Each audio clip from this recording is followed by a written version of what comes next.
Yun ang hindi ko maintindihan sa totoo lang. Binan natin ang Pogo, gustong ipagbawal sa pamamagitan ng batas ang Pogo. Ang Pogo, ang ibig sabihin ay Philippine Offshore Gaming Operations. Yung mga dayuhan yung nagsusugal dyan. Dayuhan ang nasisira ang pamilya, nalululong sa sugal, nawawala ng pera dahil sa sugal. Pinagbawal natin. Pero pinayagan natin yung PIGO, Philippine Inland Gaming Operations.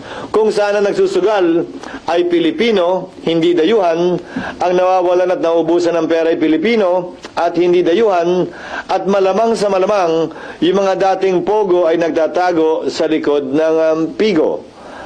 Marahil, dapat ay tingnan at reviewin din ito dahil yung mga sinusubukan nating iwasang masasamang bagay, pagkakamali, pagkukulang, ay tila nandyan din sa PIGO na ang tatamaan pa ay sarili natin mismong mga kababayan at hindi mga dayuhan lamang. Not reconsidered for PAGCOR to review this. Alam ko malaking pera ang nakukuha ng PAGCOR dito, malaking source of revenue ito at income sa parte ng pamahalaan. Pero kung natalikuran nga nila ay malaking revenue at income din sa Pogo, walang rason para hindi nila kayang talikuran din yung malaking income sa PIGO kung nakakasama na talaga ito sa ating mga kababayan. Na sa palagay ko ay oo. Ang paninindigan ng Pangulo dito at sa nagdaang panahon ay tila klaro. Naalala mo, isa sa mga binan ng Pangulo nung simula pa lang ay yung isabong. Dahil nga sa sobrang pagkakalulong ng ilan sa ating ng marami sa ating mga kababayan dito. Paano naman to? Pwede bang makuha yung datos mula sa PAGCOR? Pwede bang makuha natin yung datos mula sa anumang relevant government agency kabilang ang BIR? Magkano nga ba nakukuha natin dito? And like the questions we asked in relation to Pogo, is it worth it? The assessment niyo, sir, ngayon, the way you see it, the situation, is it worth it? Magandang malaman muna mula sa ating revenue generating agencies. Magkano ba ang nakukuha ng gobyerno? Magkano ba ang gross gaming revenue o GGR ng iba't ibang kumpanya na engaged sa PIGO? Magkano nga ba'y pumapasok sa kaban ng bayan? Magkano ba yung nalulustay o ginagastos ng ating mga kababayan dito? Hindi ko alam yung kasagutan sa mga tanong na yun. Magandang matanong yung relevant government agencies at nang makapagpasa tayo mismo kung gusto ba natin ituloy ito o hindi. Pero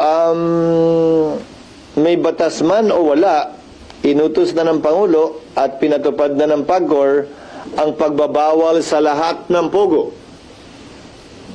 So, yung batas, ang mangyayari lang dyan ay matatali yung susunod na presidente na hindi na pwedeng payagan yung Pogo as defined in the law.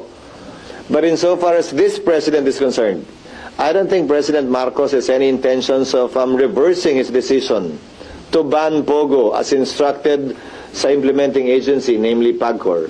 So, effect-wise, pareho lang yun. Pero yung lasting effect ng Pogo ban, yun ay magagawa lamang kung ipasa yung batas. Para kahit sino maging presidente, hindi na pwedeng ibalik pa ang Pogo. At kung babalik man yun, kailangan muna nilang i-repeal yung batas na yun. Pero sir, di ba yung walang commitment to the big pass before you join para maging batas na siya talaga? It depends. Commitment kanino? What do you mean? Sa akin? I mean, kayo, sir? Ako walang problemang ipasa yun. Wala namang karamihan problema, but it just has to go through the rigors of legislation. I don't think there's anyone in the Senate really strongly opposed to it. It just has to go through the rigors of legislation. Nasa period of interpellation na siya ngayon, na sponsor na yan ni Senator Win. So, tatanungin mo ako, may pag-asa bang makahabol yan? Meron, pero tanungin nyo nga rin, meron bang counterpart version sa Kamara yan? Hindi ko alam eh. Hindi ko alam. Kasi kung may counterpart version sa Kamara na naaprubahan na, may labang mahabol pa yan sa 2 weeks namin pag-resume.